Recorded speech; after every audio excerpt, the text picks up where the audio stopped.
अगर आप हेडिंग को ध्यान से समझ रहे हो तो एरर स्टाइल है किस पर बेस्ड, वर्ड का मतलब सबको पता होगा। तो अब इस रूल के अंदर क्या होगा, मैं कुछ शब्दों की लिस्ट दूंगी आपको जिन पे टेंस फिक्स होगा।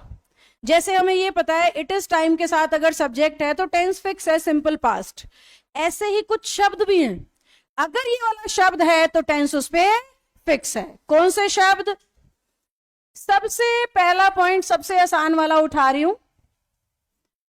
एक तो इसमें शब्द मिलता है सबसे ज्यादा एगो, एक शब्द मिलता है येस्टरडे, इसके अलावा last week, last month, last लगा के मतलब कुछ भी वो लिख सकता है, पास्ट लगा के कुछ भी वो लिख सकता है, जस्ट नाउ शब्द हो तो भी, जस्ट नाउ शब्द हो तो भी, या कोई पिछले सालों में से कोई साल का नाम आ गया है तो भी। हमें दिख रहा है एगो शब्द अपने आप में ही इशारा कर रहा है कि बात हो रही है पुरानी, येस्टरडे अपने आप में इशारा कर रहा है जी बात हो रही है पुरानी, लास्ट अपने आप में इशारा कर देगा पुराना, पास्ट अपने आप में इशारा कर देगा पुराना। नंबर कटेगा तो यहां कटेगा,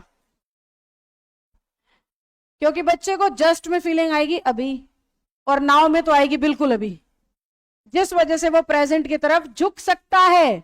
जबकि ये सारे शब्द हमेशा एक ही टेंस का इस्तेमाल करते हैं और वो है सिंपल और सिंपल पास्ट। अगर आपको याद है तो कौन सी फॉर्म, नेगेटिव या इंटेरोगेटिव करना है तो नॉट लगाना है तो डिड, क्वेश्चन मार्क लगाना है तो डिड, अदरवाइज ये शब्द हमेशा कौन सी फॉर्म के साथ चलेंगे।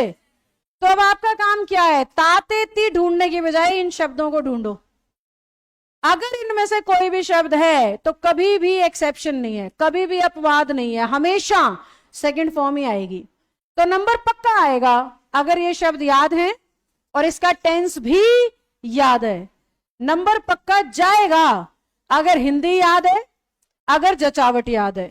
टेंस का टॉपिक वैसा नहीं रहा जैसे आप पढ़ते थे पहले। ऑलराइट बेटा, तो ये वर्ड्स दिखते ही कौन सा एक्शन, जैसे I met him yesterday, सही के गलत, आपका एग्जामिनर लिखेगा I have met him। अगर पेपर मुश्किल बनाना है तो वो लिखेगा I had met him। अब have met से had met मुश्किल कैसे हो गया मैम, रूल याद करने के बाद भी बच्चे को इसमें एरर नहीं दिखता, क्योंकि उसने रूल याद कर रखा है पास्ट टेंस आएगा, हेड तो पास्ट है, पर पास्ट टेंस नहीं, सिर्फ सिंपल पास्ट आएगा, सिर्फ सिंपल पास्ट, यानी सिर्फ कौन सी फॉर्म। तो हेड से धोखा ज्यादा हो जाता है और क्वेश्चन गलत होने की संभावना बढ़ जाती है। तो यहां वो डबल गेम खेल रहा है बच्चे के दिमाग से। उसको पता है बच्चा येस्टरडे में पास्ट ढूंढेगा, पास्ट मैंने पहले ही लिख दिया, तो बच्चे को लगेगा सही है, पर पास्ट लिखने से बात थोड़ी बनेगी, सिंपल पास्ट लिखने से बात बनेगी। और सिंपल पास्ट में हेड के साथ थर्ड फॉर्म नहीं आती, सिंपल पास्ट में अकेली सेकंड फॉर्म आती है।